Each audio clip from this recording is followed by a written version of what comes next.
Hello everybody, my name's Val Rainbow and I'm from Mandala Arts, and I'm back again this week to talk to you about some of the things that I do, that I make. This week we're going to be talking about bags. Now, as some of you perhaps already know, I'm very into crochet. That's my big thing. So I think pretty much, all of my bags here today are crochet bags. So I'm going to show you a few of those and explain the inspiration behind them and how I came to make them in the first place. Those of you who've seen some of my past videos will know that I first encountered crochet when I was a teenager, which was sometime back in the, well, let's say I was a latter-day hippie, shall we say. Crochet became very popular around the time when I was a teenager, so I taught myself to crochet. And one of the first things I made was a shoulder bag, and I had to match it, so that will give you a rough idea of when I started to learn. So I knew then that obviously I could crochet bags. Now, as I came back to crochet in the last couple of years in a big way, some of the first things I started making were bags. And so I started making things from patterns that I already had or ideas I already had. But since that time I've also done a little bit more research and also checked out patterns on places like YouTube and Pinterest, and that's given me lots more inspiration, so I've really expanded what I do now. Behind me you can see some of my bags, some of them older ones and some newer ones. This one was one of my very first ones, you might be able to see that there. That's a completely crocheted bag. It isn't lined, but it's made out of squares. And I don't know whether you can see the flowers on them, but when I first started getting back into crochet, I was exploring loom knitting, which some of you might be familiar with. It's a technique that is like French knitting, but on a much bigger scale. It's very popular in the States and in Indonesia. So I found out how to make flowers with looms, and so I decorated this bag with flowers as well. So that's one of my earlier creations, as I say, when I first started getting back into crochet. Another one of my bags, I don't know if you can see that there, is another crochet bag. And those of you who don't know anything about crochet will recognise that as the granny stitch. Now this is one of the most basic stitches that you can learn when you start out in crochet, and it's the basic stitch that you use to make blankets with. There are lots of other stitches you can use, but for beginners a granny square is always a really good way to start learning how to crochet. It gives you lots of options and techniques and patterns and colours and so on, and you can make almost all sorts of things with them. You can make clothes with the granny squares, you could make bags with them. So this is a gigantic granny square that I have folded up a bit like an envelope. But I'm going to show you another smaller version so you get an idea of how that's put together. Now I don't know why it never occurred to me before, but then I started playing around and I came up with this, which I think is rather sweet actually. For those of you who know anything about granny squares, the bags you can see behind my head are made with basic granny squares. So they can be any size from just a couple of rows to much bigger, as you can see from the bag behind me. So this, you can see, that is the centre of a normal granny square, or rather you might have it that way up, for example. And you can see you've got the basic granny square shape, but I've just taken it further. I've done more and more and more of it, folded the corners in on themselves, as per this, put a little lining inside, and there you've got a sweet little bag that you could put hankies in, you could put toiletries in, hang it on the back of your wardrobe door with a few items in it. So that's a really easy peasy bag. I mean, obviously I've lined it with cotton, so you would need some sewing skills as well. The reason I lined it is because one of the features of a granny square is that you have holes in the design.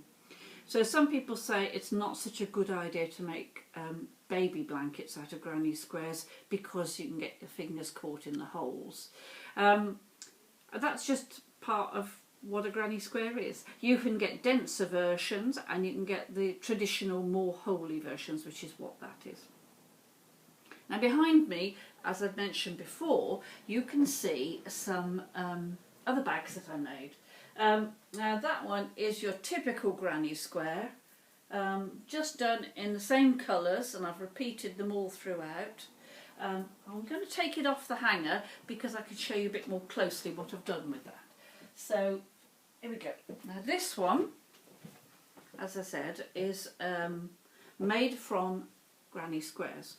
So what I've done is I've pieced them together, and again, rather than having them sort of in straight lines, I've stitched them together in a diagonal pattern. Basically, I've done the same both front and back. You can see also they go over the bottom as well. Join them all together, lined it, and then I put a chunky crocheted handle on. So I'll just show you the inside. Now, one thing I found out through bitter experience is you need to cut your lining out before you sew the bag up because otherwise it's really difficult to get the right shape. So I basically cut my lining out in cotton, and then when I made the bag up I put the lining inside. So that's a really handy, useful bag, and the thing is it's got a little bit of flexibility, it's quite soft, a little bit stretchy. So that is a granny square bag. Fascinated by this idea, I decided to have a go at another type.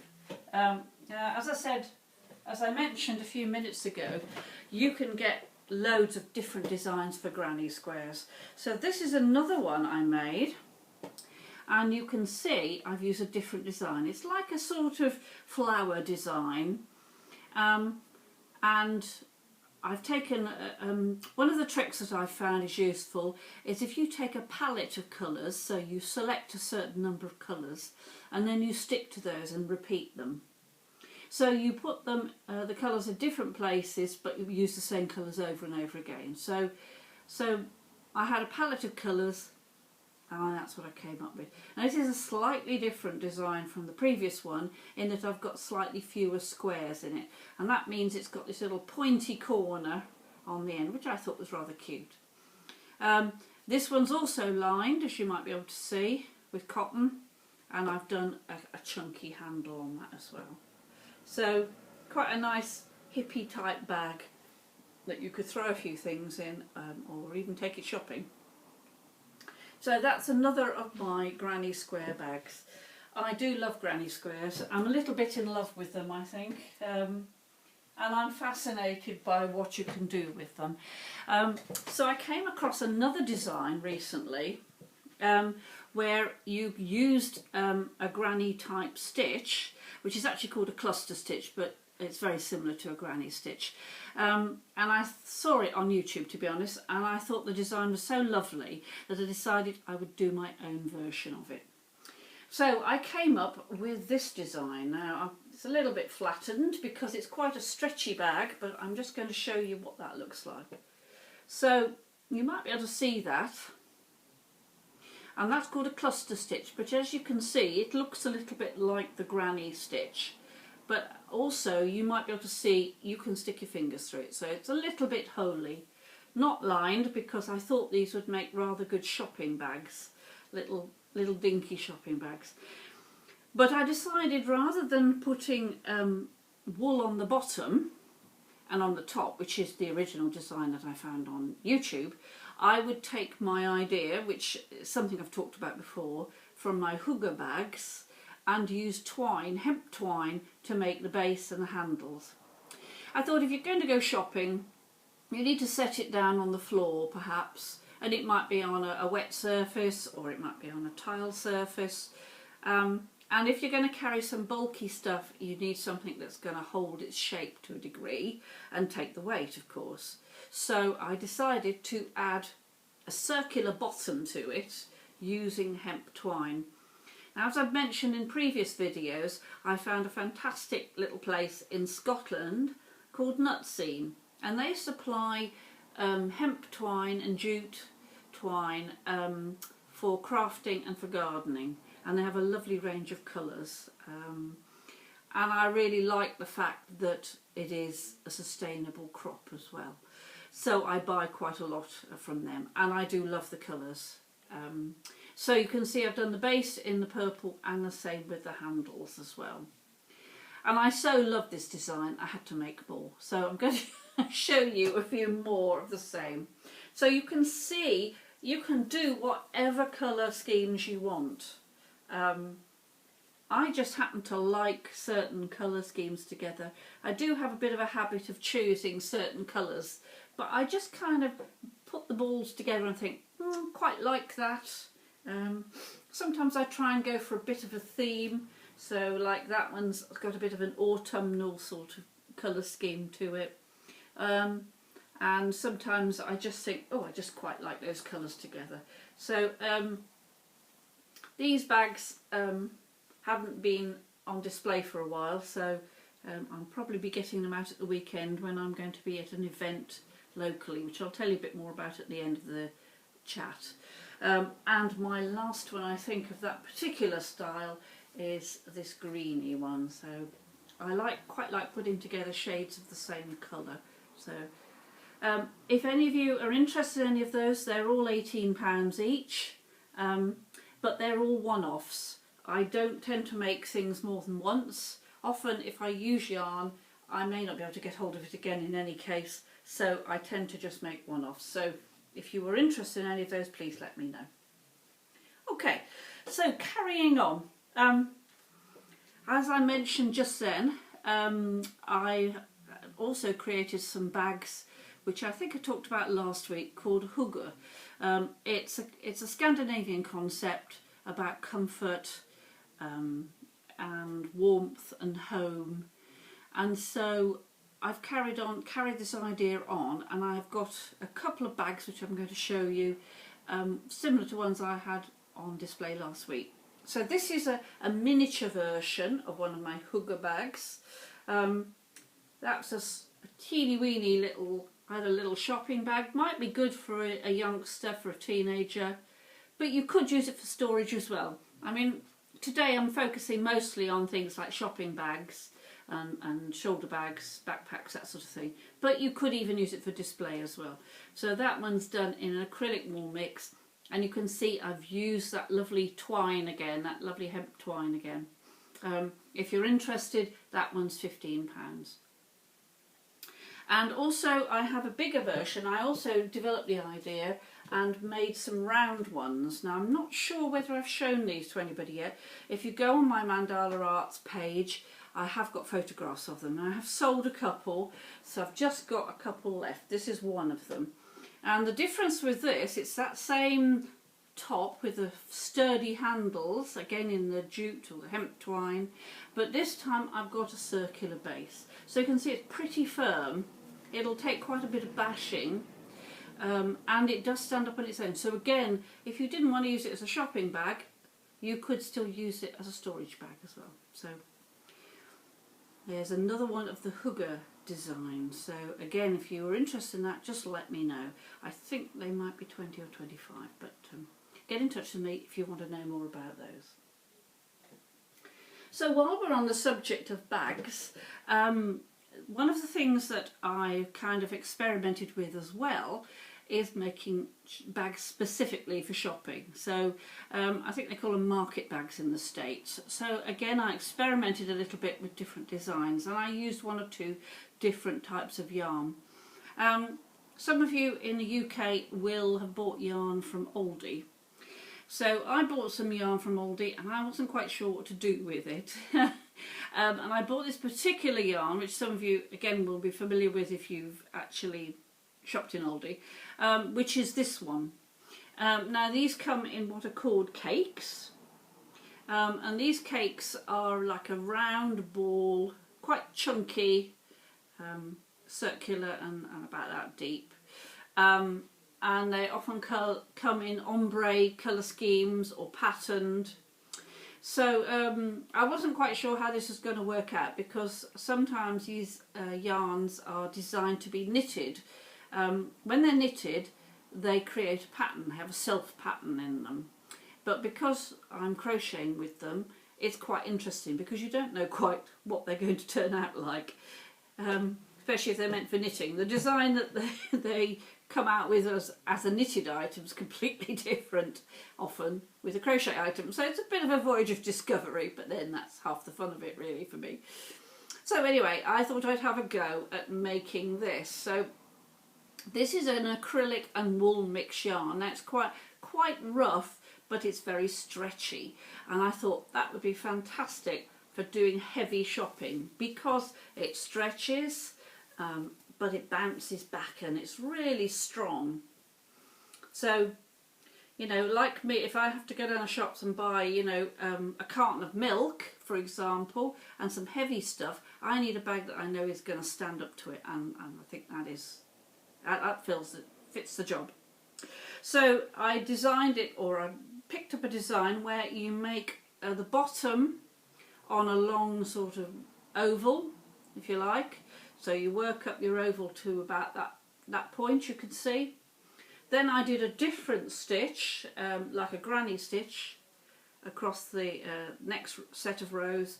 Then went back to a single crochet, more granny stitch, and then single crochet for the handle. So it's given quite an interesting effect, hasn't it? I've got another one made in another yarn by Oldie, and again it was the same sort of style of bag. I just thought it'd be interesting to see how that looks made up. And we've got another one, really, really bright, in-your-face colours, that one. And both of those bags are £15, should you be interested. So, you know, I don't stay still for long. When I get excited about an idea, I carry on and I do a bit more research and I develop ideas. So then I went looking for some other type of market bags, but I fancied having a go at the really stretchy ones. I don't know whether you remember as a kid, maybe your granny had one, the old-fashioned string shopping bags, and I thought I'm going to have a go at making some of those. Now I happened to have some yarn I bought from China, and it said cotton when I bought it, but it wasn't cotton when it arrived, and I thought, what am I going to do with that? So I thought I would have a go. This is one of my first, a little bit of an experiment. Again, I'm using that same sort of oval base, if you like, if you can see that. And then I started doing, I don't know whether this has got a name, this particular stitch, but basically you stitch you crochet loops, and then you kind of catch the loops on the next way round, next row round, I find that, if that makes any sense to you. But it gives it a real stretchiness, it really expands, so you can get a lot into a bag like that. It may not look very big, but it will hold quite a lot, and it doesn't mind going out of shape, and it springs back again. So that was my first attempt, but I thought I'd like to try it with better materials. So I had found myself some cotton yarn, which is less stretchy, but gives a completely different effect. So I thought I'll have a go at this one. Now this one looks a little bit weird, I know, but I managed to rescue it. I did do it from a pattern, I have to say. So I think it worked up to a point, but it's quite narrow across the top, but you know, somebody might find it useful for a particular purpose. Solid base, again, all in cotton, as you can see. It's very malleable, soft and pliable. Wholly, you can see I can put my fingers through it, but that also is the secret to the stretchability, you see. So we've got a little cotton basket. That was my second attempt at a little shopping basket. Anyway, I'm glad to say things started to improve. So I moved on to a slightly longer pattern that takes longer to do, but I thought it was worth it, and I was really pleased with the results. And this is using a cotton yarn. So I don't know whether you can see that. This time I used a circular base, so you can see it's, and that's made a difference to the shape of the bag, as you can see. They've got a circular base, and it's a slightly different design, but it's very holey. I don't really can see the stitches. These stitches don't always have names. I think it might be called a V-stitch. But again, it gives it that stretchability so you can get lots of things in it. But instead of it just having handles, I decided to put a shoulder strap on. So you can sling it on your shoulder and just the right kind of height, hopefully, to put your shopping in. So that is in a nice olive green, really nice quality cotton. It's an American company, Peaches and Cream, I think, something like that. And they do very nice quality cotton yarn. So that was my shopping bag with as a shoulder bag, and then I used a different type of yarn, again a cotton yarn, but I used a similar design. So again, you've got the circular base, the stretchy body, very stretchy body, and the shoulder strap again as well. So I quite like making those. I quite enjoyed making those. A little bit different, perhaps. Okay, so moving on. A bit shorter today because I have slightly fewer things than normal. So now I'm going to talk to you about t-shirt yarn. Now I've mentioned this before. I did a session all about t-shirt yarn a few weeks ago, but I will explain it briefly just in case you weren't there at the time. So t-shirt yarn is something that has become quite fashionable recently. People have been using recycling materials for hundreds of years, and in the last 100 years or so that's been quite a big thing, both over here and also in the States, where people have ripped up old sheets and so on and made rugs and bags and all sorts of things out of them. Well, t-shirts are a relatively modern invention, but they're often made of cotton and they have a little bit of stretch, which makes them really good for knitting, crocheting and macrame. And I love recycling. I really like the idea of reusing something, giving it a second chance, so to speak, a new lease of life. So I started experimenting with cutting up old t-shirts into t-shirt yarn and making things out of them. And one of the first things I did was to make a shopping bag. I've got a bit of a thing about shopping bags, as you might have guessed. So here we go with one of my shopping bags.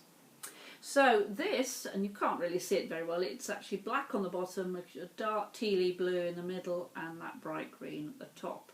Now it doesn't look very big, but I assure you it does stretch a lot. Look at that. And it's a bit like wearing one of those support stockings. It is so dense.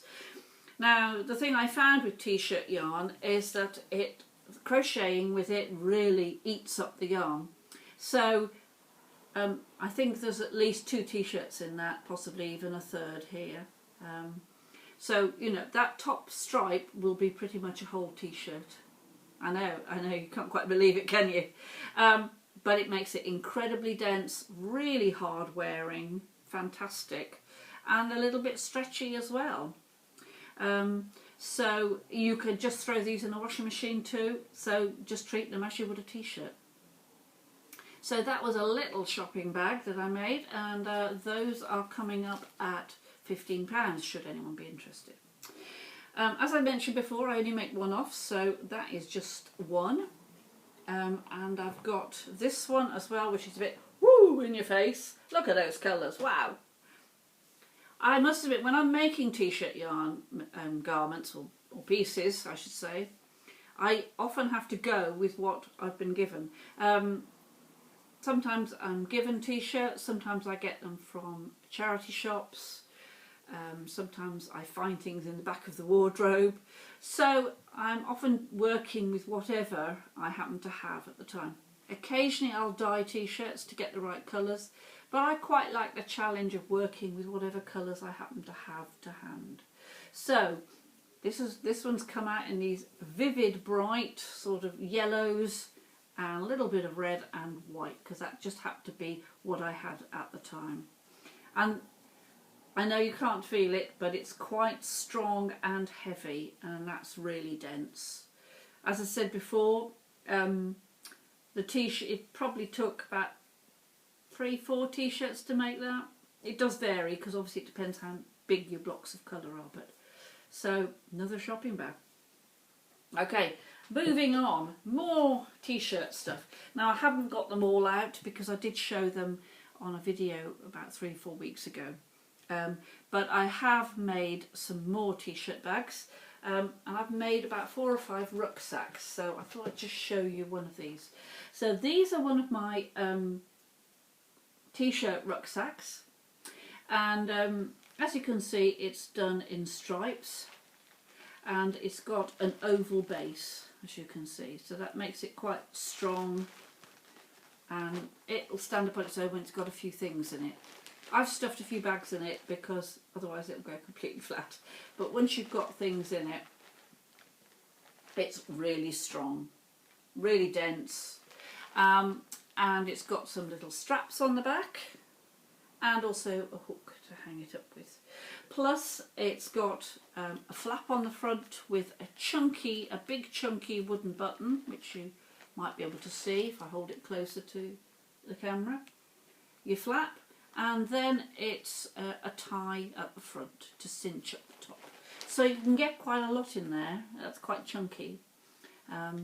I've got another 3 or 4 of these in different colour schemes. So again, go to my Mandala Arts Facebook page for a quick look. They're around £20–25 depending on the size.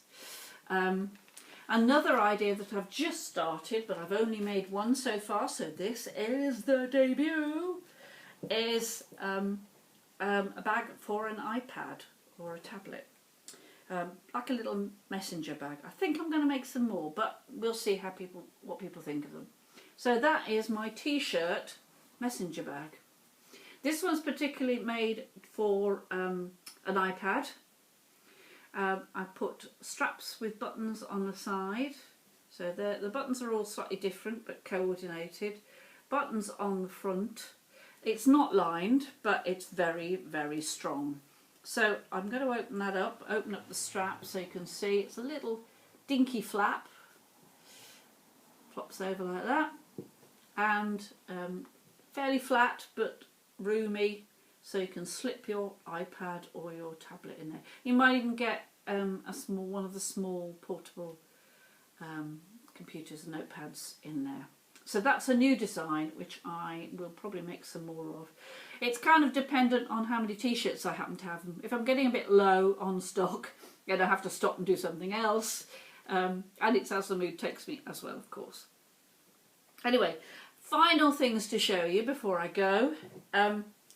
I always have scraps of yarn around. Most crocheters or knitters will always be going, what am I going to do with my bits and pieces? But I also found on Facebook particularly, there are quite a lot of charities for whom you can make things to donate.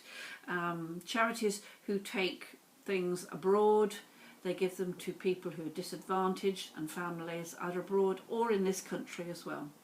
And one of the things they often ask for is pencil cases. They can fill them up with pencils and rubbers and pens and give them to kids. So I thought, I've got lots of scraps, I'll have a go at making some of these.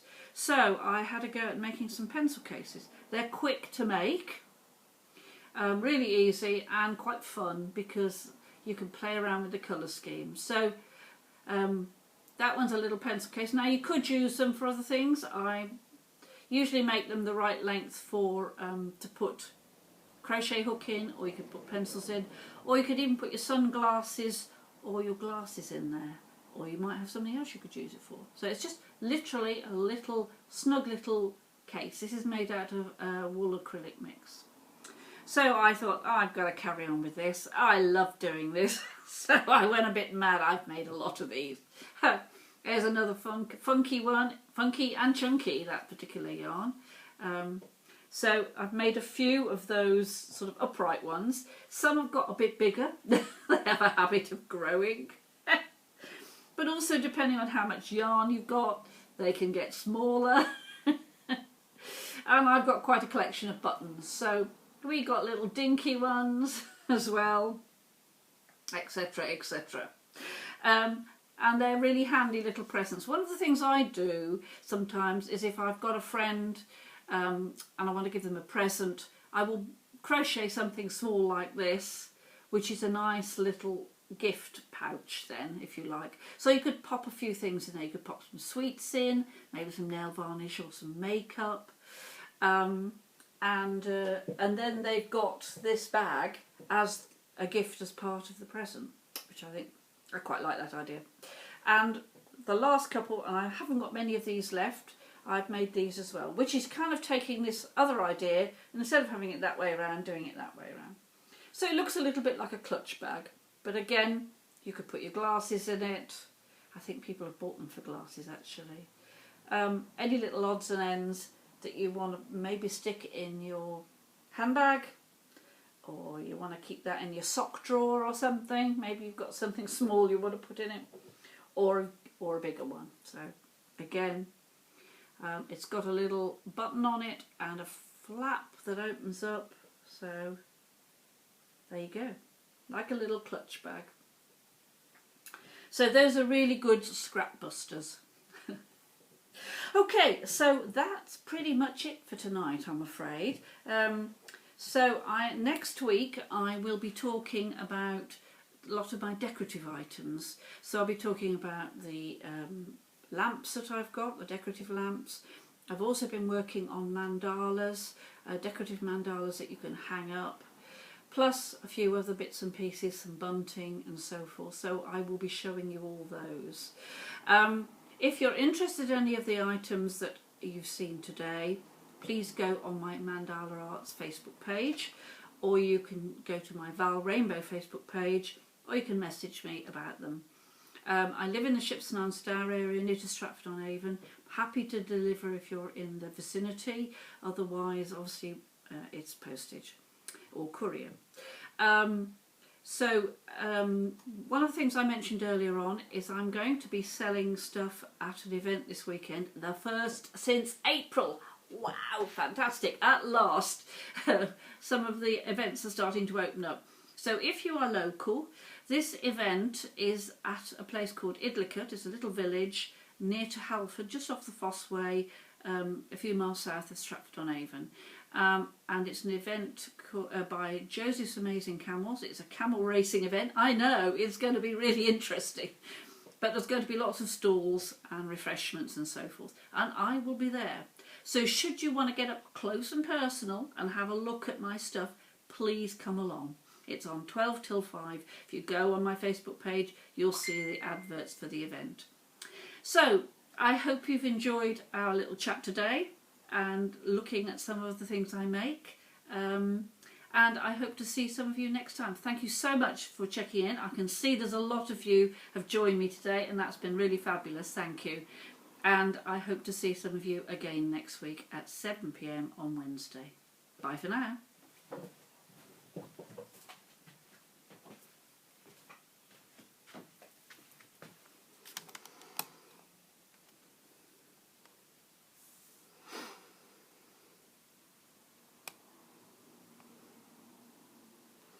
Thank you so much for all these comments. It's really interesting. Thank you very much.